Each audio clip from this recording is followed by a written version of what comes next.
বৃহস্পতিবার ঈশান নামাজের পরে কেউ যদি আমলটি করতে পারে, আল্লাহ তাআলা শুক্রবার আসার আগে তার ভাগ্য খুলে দেবেন ইনশাআল্লাহ। কেউ যদি ঈমান ও ইয়াকিন সহিত করতে পারে, অনেকে বলে হুজুর আমল করি কিন্তু ফলাফল পাচ্ছি না। ফলাফল পেতে হলে আপনাকে ঈমান ও ইয়াকিনের সহিত আমল করতে হবে। ইয়াকিন এটি জীবনের অন্যতম গুরুত্বপূর্ণ অংশ। ইয়াকিন ছাড়া যত আমল করা হয় সব আমলগুলো হচ্ছে নসি, কোন আমল আল্লাহর দরবার কবুল হবে না। ইয়াকিন এটি গুরুত্বপূর্ণ অংশ।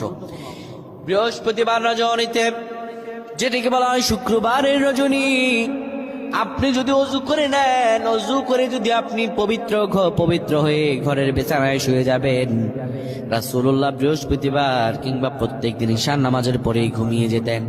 আপনি পাক পবিত্র বিছানায় শুয়ে সূরাতুল মুলক তেলাওয়াত করবেন। সূরাতুল মুলক তেলাওয়াত করার পরে এরপরে আপনি 7 বার পড়বেন আল্লাহুম্মা গফিরলি ওয়ারহামনি, আল্লাহুম্মা গফিরলি ওয়ারহামনি।